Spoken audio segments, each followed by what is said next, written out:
Good morning, everybody. It is really great to see you all. I'm thrilled that the weather has held up for us, but for a little bit of wind. It's a beautiful summery day here in the spring here in the great city of Lackawanna. A few people I just want to recognize. Our County Executive, Mark. I'll get to him shortly, as well as County Chairwoman, the Erie County Legislature, April Baskin, also the board member of the Buffalo and Erie County Industrial Land Development Corporation, who was instrumental in this work, Mayor of the City of Lackawanna, Annette Iafallo, and President of the ECIDA, John Capolino, also Tim Hughes from CNS, Ken Kajawa from National Grid, Dan Castle, the Commissioner of Environment and Planning for the county, and Dean Moretti, Councilman for the First Ward in the City of Lackawanna. I want to start by thanking our County Executive, Mark Poloncarz, and the Mayor, and the ECIDA leadership for being here today, as well as our colleagues in government, Senator Sean Ryan and Assemblymember John Rivera, who are able to be here but have sent representatives. They represent our community in the New York State Legislature. They're there voting today, but they're here with us in spirit. We know where we're at. Renaissance Commerce Park. This is one of the most and promising economic development projects in decades in this region, thanks to the work of Erie County and the IDA. The IDA, through its development of the Industrial Land Development Corporation, the ILDC, now manages approximately 200 acres of the former Bethlehem Steel site, soon to be 250 acres on this site. Their work to remediate and market this site has resulted in $130 million in construction and the creation of over 400 jobs on this site. This is an investment that so many generations of Western New Yorkers only dreamt of on this site, but it's becoming a reality.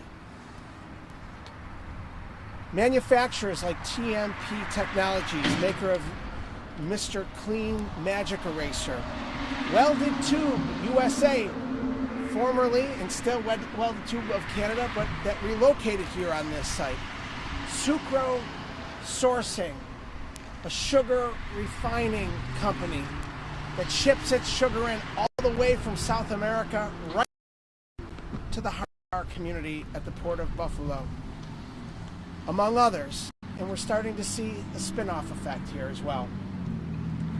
Across Route 5, Flex Loom has moved into a 20,000 square foot manufacturing space. And nearby on Ridge Road, Douglas Development has recently unveiled plans for new market rate housing. So this is all exciting stuff. And with this progress, we know that the most important thing to do is keep up the momentum. And that has been hampered by the siting of the South Buffalo Railway facility yard that you can see cutting right through the middle of this property. This is a yard that needs to be moved in order to open up this land for development and keep the momentum moving forward.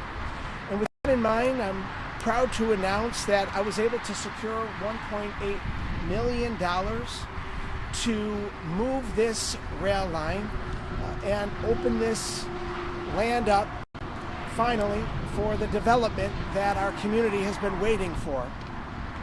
I was able to secure this funding in my previous role in the New York State Senate, along with the support of a great majority leader of the New York State Senate, Andrea Stewart-Cousins, a great friend of mine and a wonderful leader in our state, and certainly a friend to Western New York.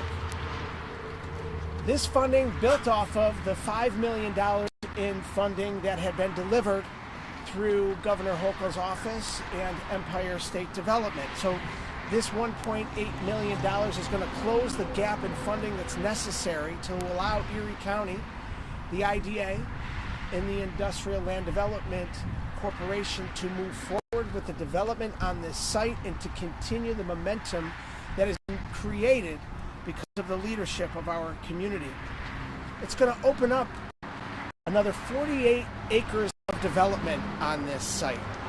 Not only will this relocation allow for further development on the Bethlehem Steel site by creating jobs and growing our tax base and renewing this industrial site, but it'll also enable the expansion of the shoreline trail further south, which is going to create public access and park space and continuing to allow the connectivity of our community all the way through Dona Street to Woodlawn State Park. So in sum, this is a win-win for our community across the board, providing further remediation, providing opportunities for new public access, and growing our economy. And we know that moving this rail line is not going to be easy, but nothing good ever is easy. But we also know that the hard work that has already established this incredible economic opportunity for our community was never easy. It took vision, it took grit, it took determination and perseverance, and it took leadership.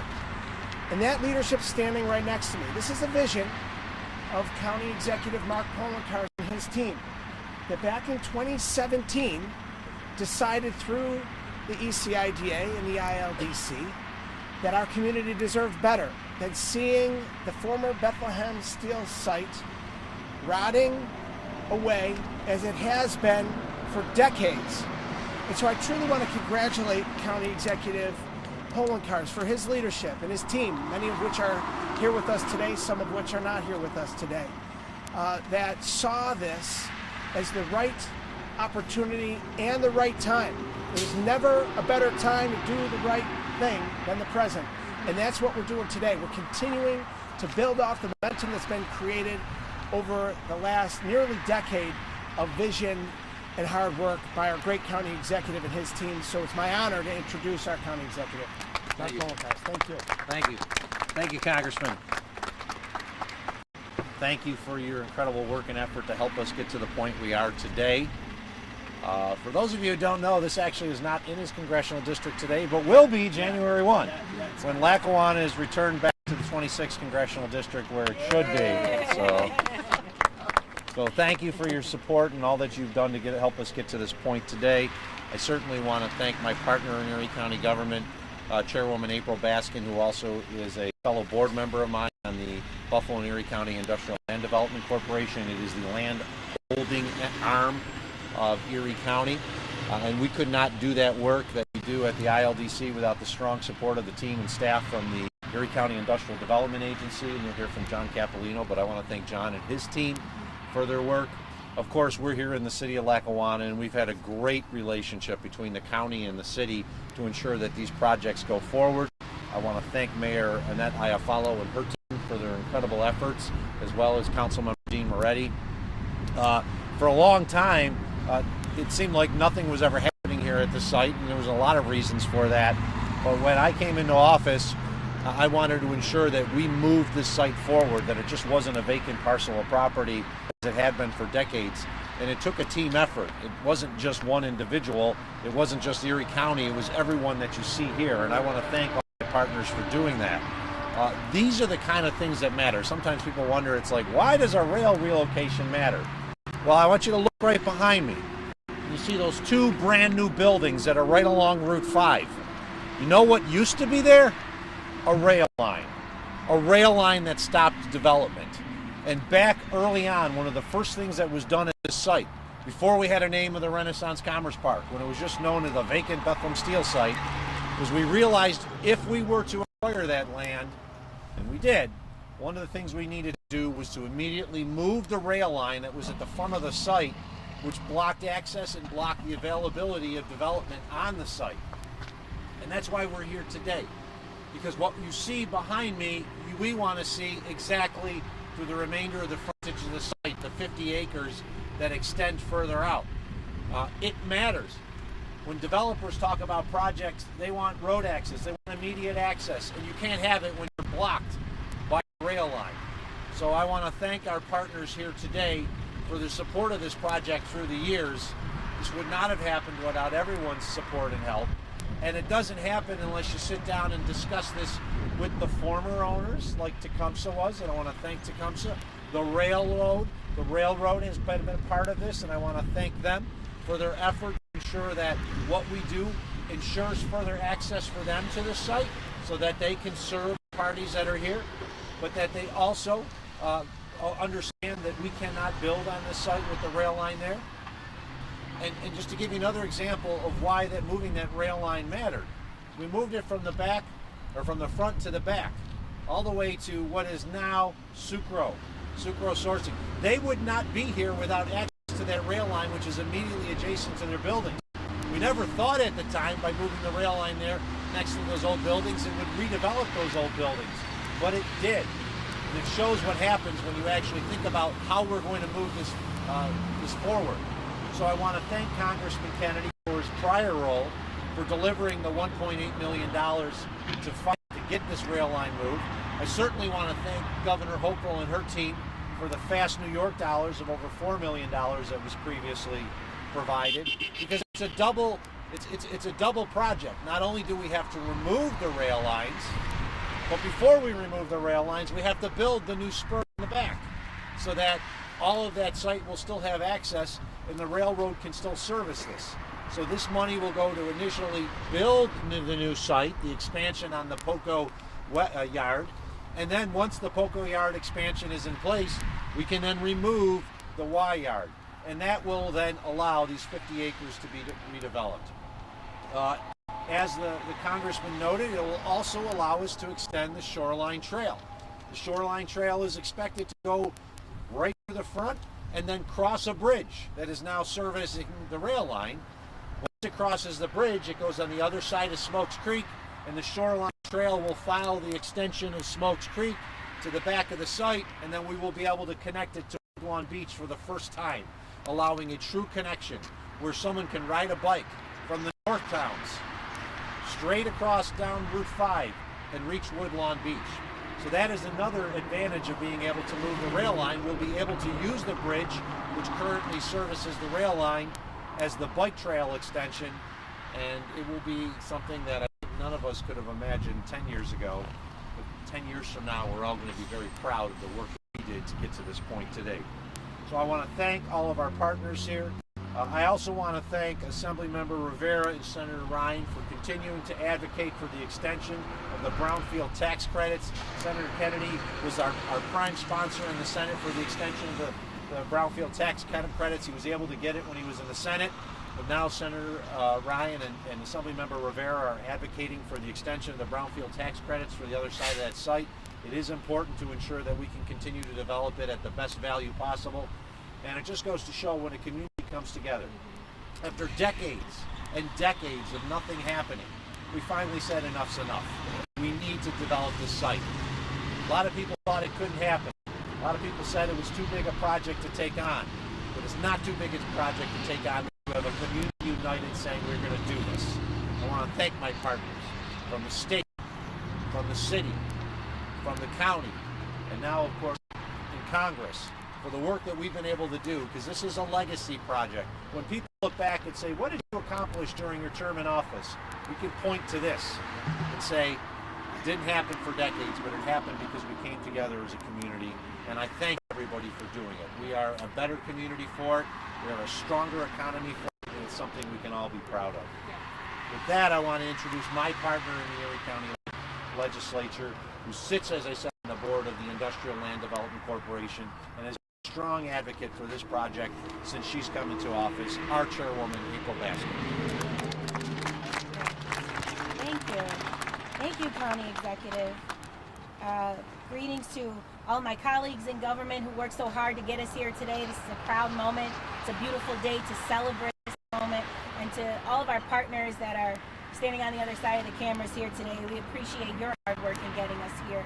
I think that what we are lucky to have as Erie County residents is not just a county executive with vision, but a county executive that knows how to deliver on that vision. Because we can all have big, grand ideas of a vacant site that I'm sure he's, seen transform as he was a little boy growing up in this city. But to grow up and become the leader that he is today, to have his mind set on transforming it, and to be here today, that's a big deal. And so one more round of applause for my colleague, County Executive polling cars for his vision. The Renaissance Commerce Park has been an essential driver of economic development in the great city of Lackawanna and for all of Western New York. And like the congressman said, it's brought jobs to the area and it has helped build our tax base here in this region. Hundreds of millions of private and public money has gone to transform this site into what we see across the street today. And the relocation of this railroad track is an important and necessary in continuing our redeveloping and our efforts at the former Bethlehem Steel site as the economic engine that it could be for not just our community, but this entire century.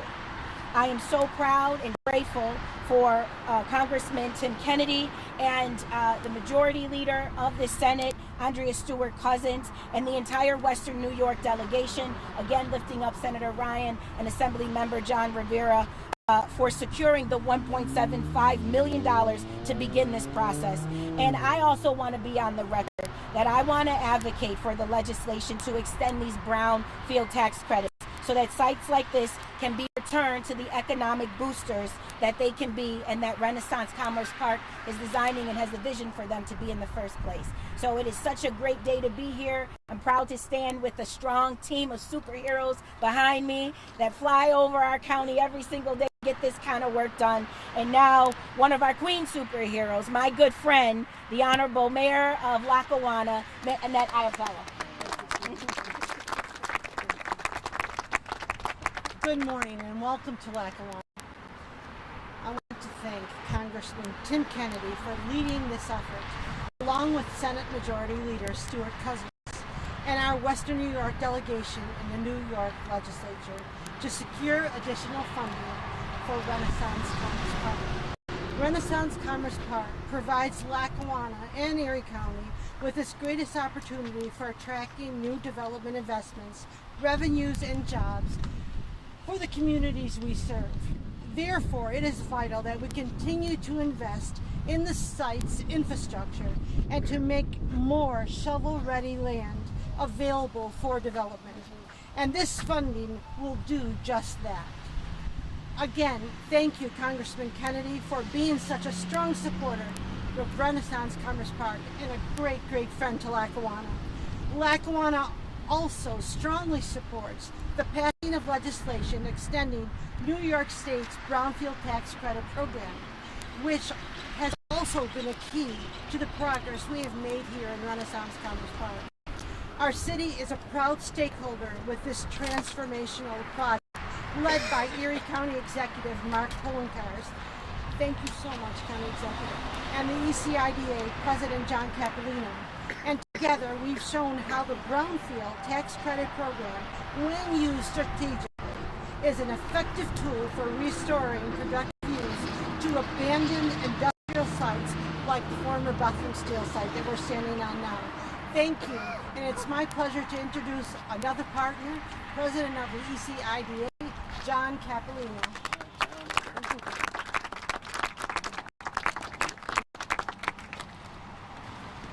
I hope you can all hear me. I'm loud, I'm Italian, so I talk loud. But going last is always a mixed blessing. Everyone takes all your speech points, but then supposedly everyone remembers the last person to speak. So another great day out here at Renaissance Commerce Park. There are so many people to thank, most of which are here today, members of my team, Andy and Talia and Robbie and Grant, and I know I'm missing somebody.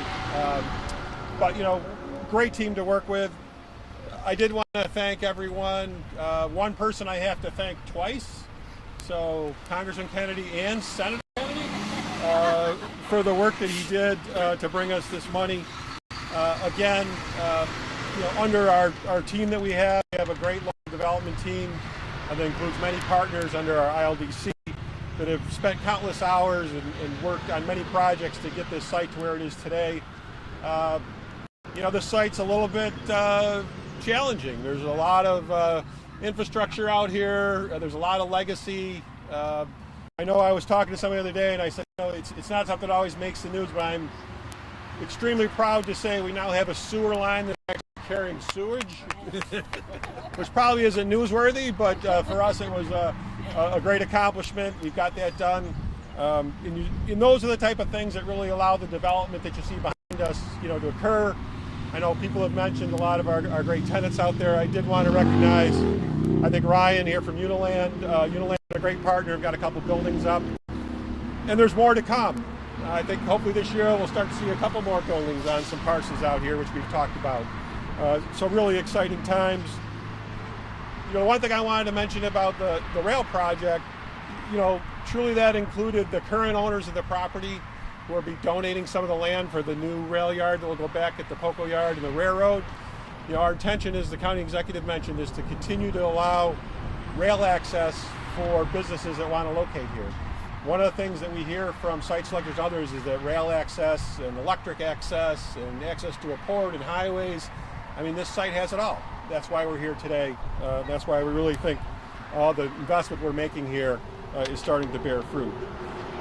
Again, as we talked about, the Shoreline Trail, that parcel down there is kind of a unique piece that brings all that together. You have rail there, you have electric there, you have access to port areas. We have recreational facilities that will be going in here. Hopefully we'll have a trailhead down here so people can park and use the trail as they go forward. Finally, we talked about some of the other things I did want to mention, as everyone else did, the Brownfield Tax Credit Program, and thank our friends from DEC who have been very supportive. As you work on a project like this, there's always challenges. I would say the Brownfield Tax Credit Program is one of the most powerful economic development programs in the country. You take monies to do cleanup of contaminated properties and you leverage that into new investment that occurs on these properties. I think without the Brownfield Tax Credits Program, we wouldn't have seen a lot of the activity that is occurring today, and I want to thank all of our partners, many of who are behind us, as well as the assemblymen and senators who are carrying the ball for that. Finally, I'd be remiss just to not to thank our two board members that are here. So I'm the CEO president. I work for the board. County executive is the chair of our LDC board, and April Baskin is a member. Also, as I say, they say, well, let's keep this train rolling down the tracks. We're moving forward, and I thank everyone. Well, before we keep that train rolling down the tracks, let's move the tracks, right? Yeah, there you go. That's why we're here. I'll open up to any questions you may have. Can you clarify with the map here? You can see what the sections that are moving, but they're not, the connections or where the rail, goes. They sort of look like connections to nowhere. Sure. Let me take that. Yeah, go for it, John. So this is the yard now, and if anyone has traveled down Route 5 in the last year or so, there's a lot of empty storage cars in here. So right just over the creek right here. This yard, actually the rail yard comes across Route 5. The bridge goes right across Route 5 down here. That's how the rail accesses this whole side of the property. And they would come in here, and there's a spur that goes here that would connect to this yard, where they would store cars there. The new project, you see the rail comes across and actually goes down this way towards Woodlawn Beach. And then the rail accesses this current yard. That's here, there's a lot of lumber transload and other things that are going on in this yard. And then it connects, you can kind of see it here on the map, it connects down through this side and runs all the way down to the north end, like where the former Coke outlet is. So we also have, as the county executive pointed out, we have another line that runs along the back side of the property here. So we have rail kind of in the middle, like behind the TMP building. You can see right there, there's rail tracks that run there down to the north end. And we also have another corridor that runs on the other side behind kind of where the homecomings were that would run back there. So it really will allow opportunities to put a rail serve or another industry on this parcel, and then allow the rail company to have additional storage and possibly even augmented activities like transload or other opportunities that might be available to them back on that part of the property. And the rail out from here connects back through. This would be removed. Right? That would be removed, but that rail up there would then to get out from there. Sure. It goes back out through. Goes back across there. Yep. Anything else? Mr. Campolino, I know you're not going to mention any potential clients or any potential companies coming in, but you step over to the mic, just what kind of companies are you looking for? Yeah, so great question. We are part of a whole team that includes the state. I saw Matt here from Invest Buffalo Niagara. They bring us companies that are looking both nationally for sites and then local companies too as well that might be looking for expansion. So we're really focusing here on advanced manufacturing, light manufacturing, warehouse distribution are the type of companies that we are targeting. I think there's some interesting trends in manufacturing now that will lend well to people coming onto this site. I mentioned before, I see Ken from National Grid here, power is a big issue. We have great power resources here. A lot of advanced manufacturing and things like you've read in the papers now with chip fabs and other renewable and all the different types of energy projects demand a lot of energy, a lot of infrastructure. So those are the types of businesses that we're focusing on. We also are doing a mix. We want to have support, logistics, transportation, which the site has a lot of assets for. But we're also looking at some more job-intensive type businesses that will bring manufacturing and light manufacturing jobs to the site as well. One of the keys early on when we were doing the rehabilitation and looking at potential new businesses was to ensure, as John said, it was light manufacturing, it was logistics. We never even had an idea that we'd basically be in the food production business with regards to sucrose, but they are. But we early on had some interest in the site in what would be considered heavy industrial, older, like steel industry and so forth. And we just said, no, that's the old site. We're not interested in that kind of dirty type of business anymore. We're actually trying to create a location that'll bring in the higher tech, the advanced manufacturing. And a lot of people were kind of like skeptical at first, thinking that's not going to happen, but we showed it could. And it's just an example. If you look at it, you have advanced manufacturing and welded tube. You have in TRS or TMP, we have two names. You have the construction and building of the Mr. Clean Magic Eraser. It is manufacturing. We don't necessarily think of it as the old school manufacturing, but it is manufacturing. And if this site was not available, we may have lost them. They were getting pushed very hard by Procter & Gamble to move out of New York into Ohio. So it just goes to show that you don't always think about what's going to come in the future, but if you plan appropriately and you have the right type of zoning in place, which we do with the city, you can get businesses that you maybe not have expected you were going to get. But as a result of it, not only do you keep a business here, but you get new ones that grow in these targeted areas, and it's worked. Because we have advanced manufacturing, we have light manufacturing, we have logistics. And it's everything that we hoped for. And now with this additional 50 acres that'll be opened up here, I would not be surprised to see exactly more of those same type of industries. Anything else?